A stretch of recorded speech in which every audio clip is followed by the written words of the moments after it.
승부입니다. 세계 역사 이야기 근대편으로 함께 살펴보도록 하겠습니다. 이번 시간에는요, 일본의 장군들에 관한 이야기를 나눠볼 거예요. 이때 당시에 영국과 프랑스는요, 탐험가들이 북서 항로를 찾기 위해서 애를 쓰고 있었어요. 북서 항로라고 하면 아메리카의 끝에서 끝까지 가로지르는 길이었어요. 그 길을 발견하게 되면 태평양에 이르게 되고, 이 태평양에 건너가게 되면은 우리는 일본을 만날 수가 있잖아요. 일본은 이때 당시에 굉장히 나라 안에서 혼란스러운 지경이었어요. 왜냐하면 일본의 황제는 힘이 없었고 자신의 궁궐에서 놀고 먹기만 했었고, 다이묘라고 불리는 그 세력 있는 무사들은요, 일본을 여러 조각으로 나눠놓고 자신의 세력, 권세를 넓히려고 매일매일 싸웠던 거예요. 사무라이라고 불리는 그 무사들은요, 전국을 돌아다니면서 자신들에게 조금이라도 더 많은 돈, 조금이라도 더 많은 땅을 주는 다이묘들에게 충성을 했어요. 이때 도요토미 히데요시라는 사람이 등장을 하고, 이 사람이 일본의 내란을 잠재웠어요. 이 사람은 어떤 사람이었냐? 부자도 아니고요, 잘생기지도 않았고요, 왕자도 아니었어요.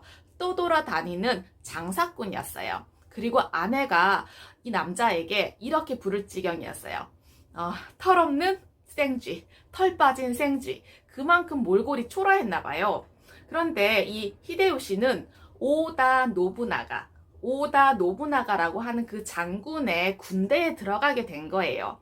이 노부나가는요, 여러 조각으로 갈라져서 싸우는 일본을 통일해서 혼자서 다스리겠다는 포부가 있었던 사람이에요. 그래서 강력한 사무라이들을 끌어모았어요. 반항하는 사람이 있으면 반드시 죽여버렸어요. 그래서 히데요시는 이 노부나가의 군대에 들어가서 공을 쌓아 나갔어요. 그러다 보니까 노부나가가 주목을 했겠죠. 그래서 히데요시에게 모든 임무를 맡기고, 이 맡겨진 모든 임무는 척척척척 잘 수행해 나갔던 거예요. 그래서 노부나가가 가장 아끼는 장수가 바로 히데요시였던 거예요. 싸움터에서 전쟁도 아주 잘했나 봐요. 그래서 노부나가는요, 일본의 땅을 절반 이상을 차지하게 됐고, 굉장히 그의 세력이 이렇게 뻗어나가고 있는 와중에 전혀 뜻밖의 일이 일어났어요. 무엇이었냐면은 노부나가가 살해당하고 말았던 거예요. 4명의 사무라이들이 이 노부나가의 손자이며 계승자인 젖먹이 아들을 보호하겠다고 나섰어요. 그런데 속셈은요, 그 손자를 보호하겠다는 것이 아니라 자신들이 그 권좌에 앉겠다는 그런 속셈이 있었던 거예요. 히데요시는 그때 수도에서 멀리 떨어진 곳에 나가 있었어요. 이 노부나가가 죽었다는 소식을 듣자마자 2만 명의 군대를 이끌고 수도를 향해서 진군해 왔어요. 그래서 4명의 속셈을 가진 사무라이들을 맞아서 싸웠어요. 그리고 히데요시의 군대가 그 4명의 사무라이들을 다 짓밟아 버렸어요. 가장 강한 사무라이, 그 사무라이의 목을 잘라서 어떻게 했냐, 노부나가의 무덤 앞에 바쳤다고 합니다. 히데요시는요, 노부나가보다 훨씬 강해졌어요. 그런데 그 지배 방식, 부하들을 다루는 지배 방식이 달랐던 거예요. 노부나가는요, 부하들에게 이렇게 얘기를 했어요. 뻐꾸기가 울지 않으면 죽여버린다. 이렇게. 그런데 히데요시는요, 부하들에게 이렇게 말을 했대요. 뻐꾸기가 울지 않으면 울게 만든다. 네. 노부나가는 적을 사정없이 죽인 사람이고요, 히데요시는요, 적을 자신에게 충성하도록 만든 사람이었어요. 일본의 지배권을 확실하게 틀어진 그 히데요시는요, 영토를 더욱더욱 넓힐 계획이었어요. 일본을 세계 제1의 강국으로, 제국으로 만들고 싶었거든요. 그런데 일본은 섬이 몇 개 없잖아요. 그러다 보니까 강국, 제국으로 만들기는 어려웠어요. 어떻게 하면 좋을까 고민을 하다가 이렇게 생각을 한 거예요. 바다 건너를 쳐다보자. 저 바다 너머에 보이는 저 땅이 장차 우리의 땅이 될 것이다. 바로 그 땅이란 중국 땅을 의미하는 것이었어요. 그때 당시에 중국은요, 인구가 6,500만 명, 6,500만 명이나 되는 거대한 나라였던 거죠. 그러다 보니까 히데요시는요, 이 중국을 차지할 생각이었어요. 굉장히 자신만만했어요. 그래서 배에다가 군대를 태워서 바다 건너로 보냈는데, 한국이 있잖아요, 한국. 우리나라 남해안에 상륙을 했어요. 한국 땅을 거쳐서 육로로 이렇게 진군한다는 계획이었어요. 그래서 군대를 대기시켜 놓고 우리나라에다가 전가를 보냈는데요. 이렇게 얘기를 한 거예요. 중국에 쳐들어갈 테니까 길을 내어다오. 우리나라를 너무 우습게 본 거죠.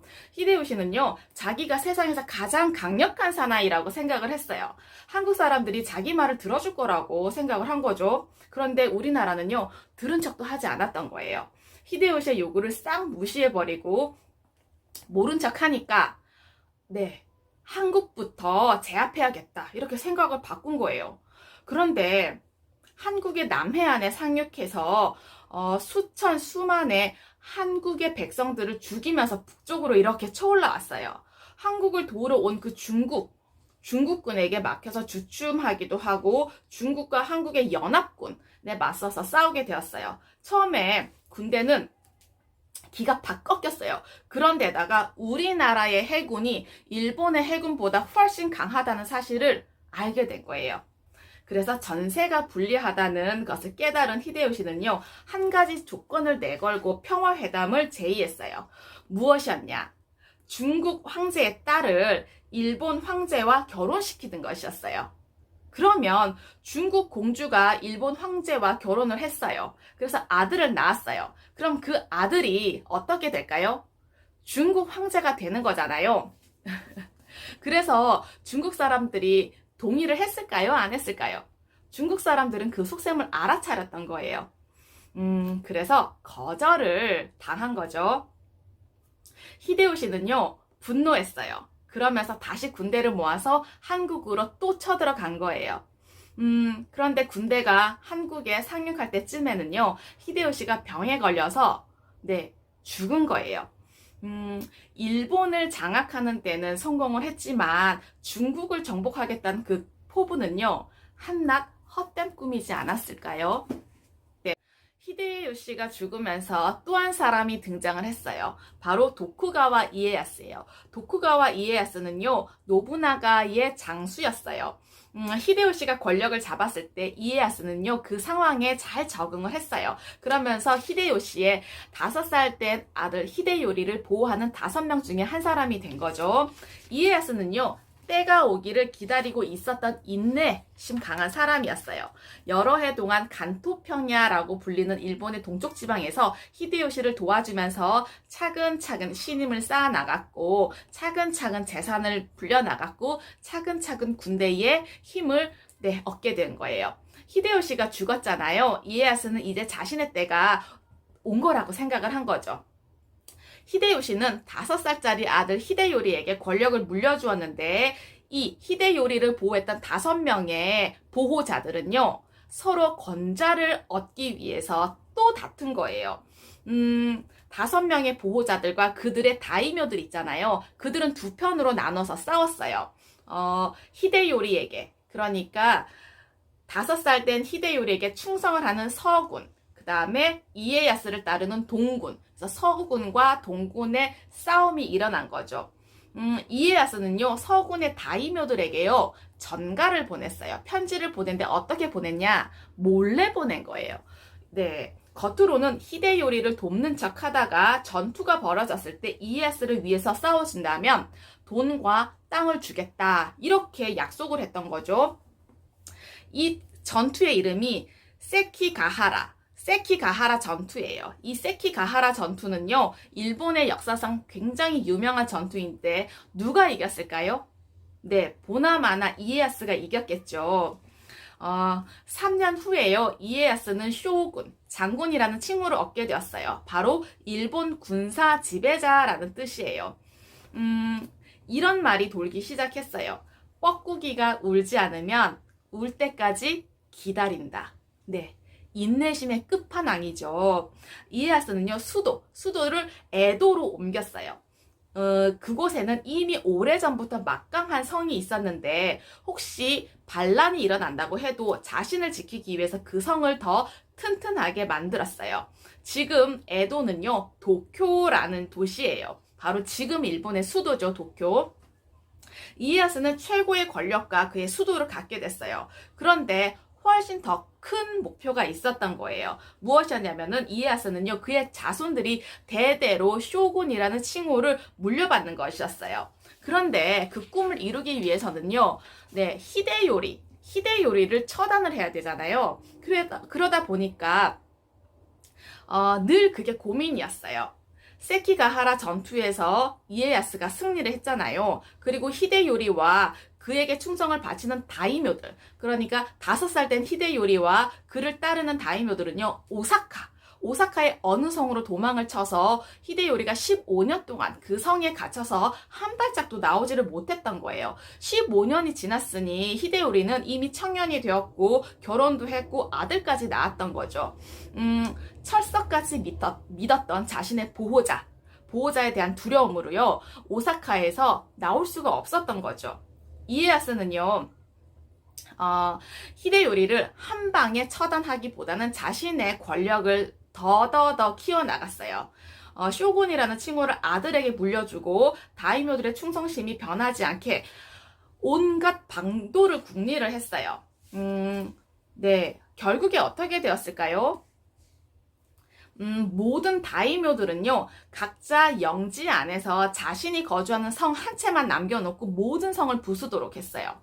그리고 사무라이들에게는요, 세금 징수원, 책 관리인, 경찰관, 이런 직업을 주었어요. 그리고 싸움만 하지 말고 문학, 미술, 음악, 이런 것들을 배우도록 했고, 칼싸움만 하지 말고 씨름도 좀 해보라고 권장을 했죠. 그러니까 그때 당시에 바로 씨름은 스모라고 하는 씨름 대회를 열어놓고 이제 거기에서 사무라이들이 놀도록 한 거죠.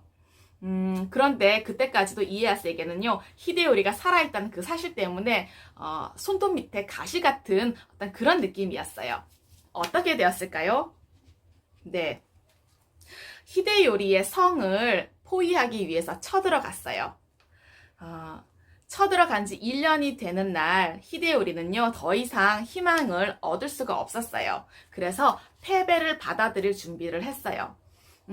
일본의 무사들은 적의 포로가 된다는 것이 인간이 당하는 최고의 수치라고 생각을 했어요. 그러다 보니까 성벽을 넘어오는 적들의 병사를 본 히데요리는요, 스스로 아무 미련 없이 목숨을 끊었다고 합니다. 네, 이에야스는요, 자비롭지 않았어요. 그러다 보니까 히데요리의 아들을 죽이라고 명령을 했고, 히데요리의 가문은요, 그렇게 문을 닫게 되었어요. 그래서 일본의 지배권은 이에야스 가문인 도쿠가와 막부가 온전히 장악할 수 있게 되었습니다. 과거의 지혜와 지식을 통해서 현재와 미래 삶이 좀 더 의미 있고 풍성해지시길 기원합니다. 감사합니다.